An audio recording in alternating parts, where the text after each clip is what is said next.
What's up, everyone? Today doing a couple updates here, getting the car put back together. The motor's in finally. Didn't do a update on that. Last video I posted was about the cooling system upgrade, which we deleted the heater hose, got that run back, and then plumbed to the other side of the head instead of just blocking it off.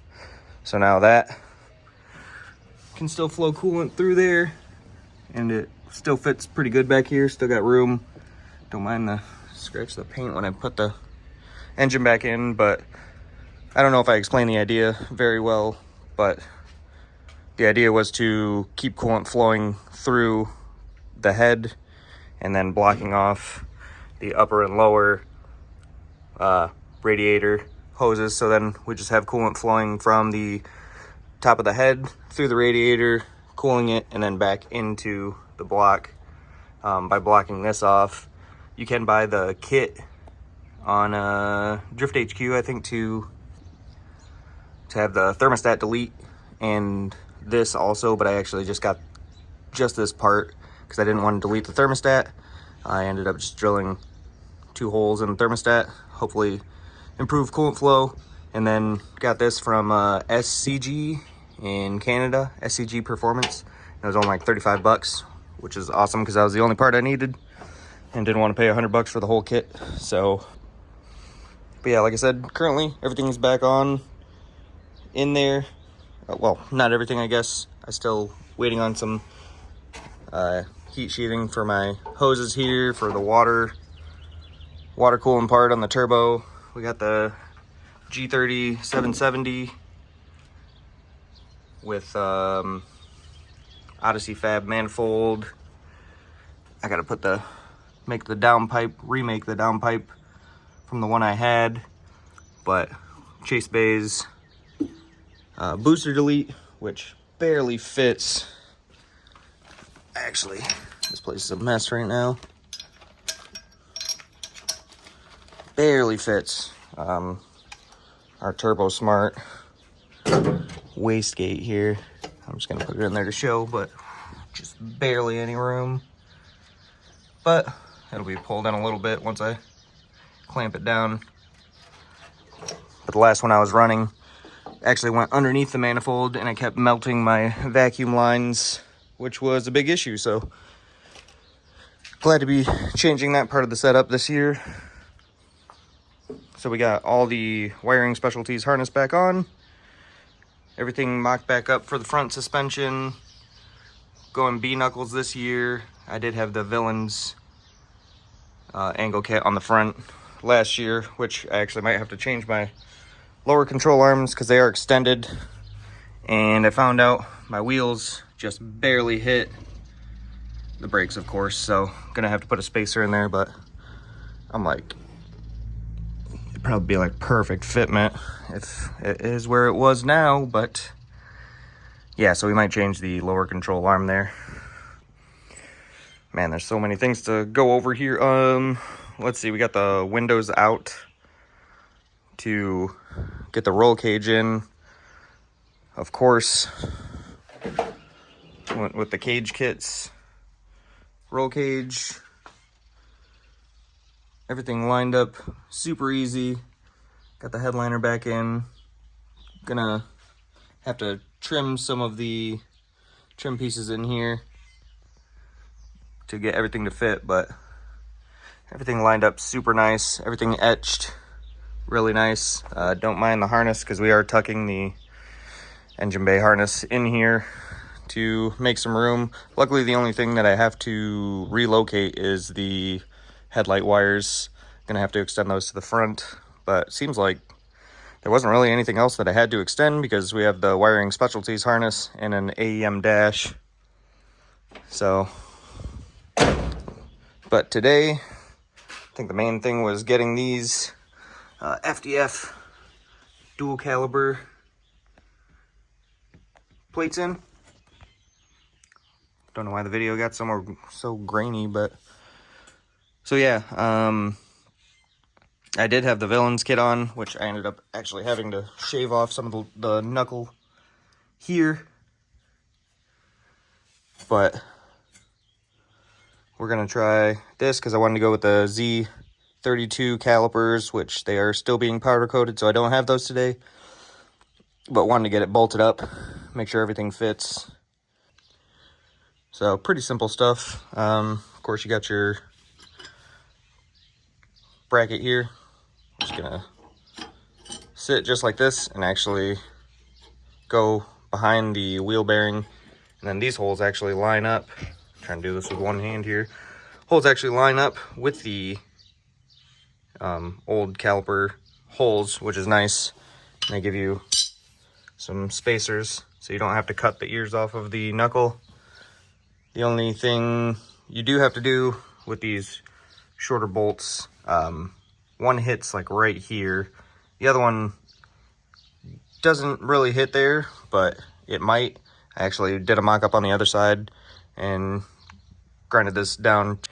So here's the other side. So yeah, I had to grind this just a tiny bit, be able to move that around. So obviously we're not going to be able to get it out of there. Caliper would have to come off with the rotor to be able to pull it out, which not a big deal. Luckily, you don't really have to, whoa, my camera angle. Luckily, you don't really have to grind this top one down because there is enough room where it doesn't hit that knuckle. But this is what it'll look like, obviously. And then we got our spacers on the inside of this. So yeah. All right, so we got this spot grinded down here for that bolt to fit, obviously on this side. So, gonna set the camera up and get this mounted up. Obviously put the bolts in first once it goes on, because they're not coming out.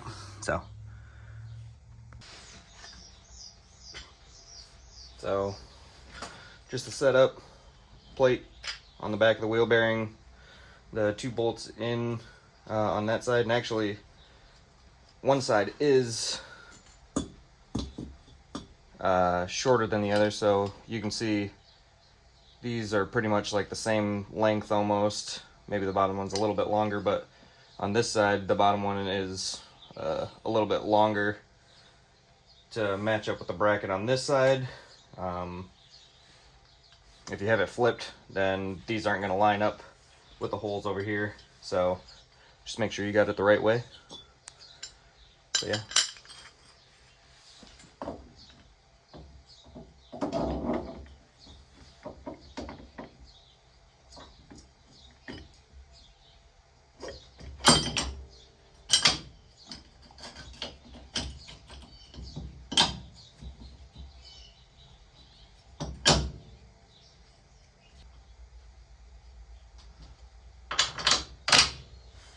And yeah, that's pretty much all there is to it.